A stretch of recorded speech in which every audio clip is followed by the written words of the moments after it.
Hello students, आइए देखते हैं चैप्टर 14 की 5वीं हेडिंग श्वसनीय संतुलन चार्ट के बारे में। श्वसनीय संतुलन चार्ट क्या होता है, इसको आप ध्यान से समझें। प्रत्येक ऑक्सीकृत ग्लूकोज अणु से बनने वाले प्राप्त शुद्ध एटीपी की गणना करना अब संभव है। ठीक है, प्रत्येक ऑक्सीकृत ग्लूकोज अणु से बनने वाले प्राप्त शुद्ध एटीपी की गणना करना अब संभव है, किंतु वास्तविकता में यह एक सैद्धांतिक अभ्यास ही रह गया है। यह गणना कुछ निश्चित कल्पनाओं के आधार पर ही की जा सकती है। ठीक है, तो वास्तविकता में यह एक सैद्धांतिक अभ्यास ही रह गया है और यह गणना जो है कुछ निश्चित कल्पनाओं के आधार पर ही की जा सकती है।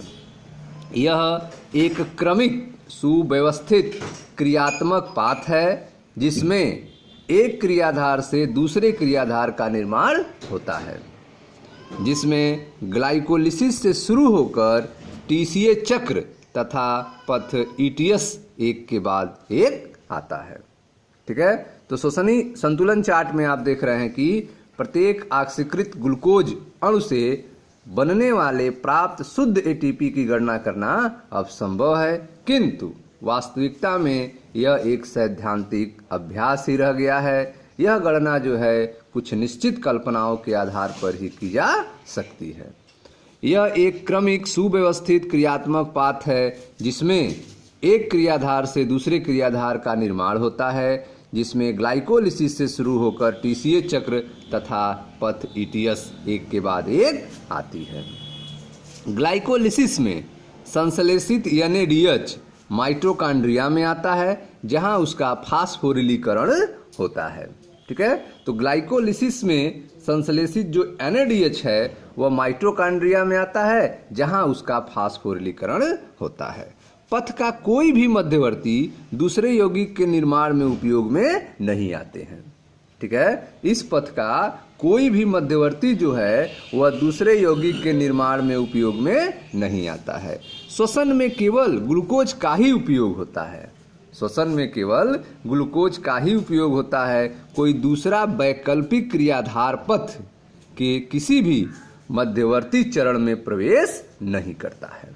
ठीक है, तो श्वसन में केवल ग्लूकोज का ही उपयोग होता है, कोई दूसरा वैकल्पिक क्रियाधार पथ के किसी भी मध्यवर्ती चरण में प्रवेश नहीं करता है। ठीक है, हालांकि इस प्रकार की कल्पना जो है सजीव तंत्र में वास्तव में तर्कसंगत नहीं होता है। ठीक है, तो इस तरह की जो कल्पना है वह वास्तव में सजीव तंत्र में तर्कसंगत नहीं होता है। सभी पथ एक के बाद एक नहीं बल्कि एक साथ कार्य करते हैं। ठीक है, ये जो आप पथ पढ़ रहे हैं वे सभी पथ एक के बाद एक नहीं बल्कि एक साथ कार्य करते हैं। पथ में क्रियाधार आवश्यकता अनुसार बाहर तथा अंदर आ जा सकते हैं। ठीक है, तो पथ में क्रियाधार जो हैं वे आवश्यकता अनुसार अंदर या बाहर आ जा सकते हैं। आवश्यकता अनुसार एटीपी का उपयोग हो सकता है। एंजाइम की क्रिया की दरों को अनेक विधियों द्वारा नियंत्रित किया जाता है।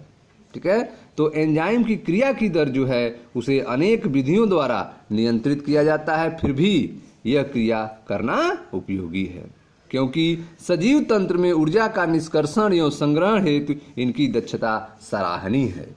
ठीक है, तो एंजाइम की क्रिया की दर को अनेक विधियों द्वारा नियंत्रित किया जाता है, फिर भी यह क्रिया करना उपयोगी है, क्योंकि सजीव तंत्र में ऊर्जा का निष्कर्षण एवं संग्रहण हेतु इसकी दक्षता सराहनीय है।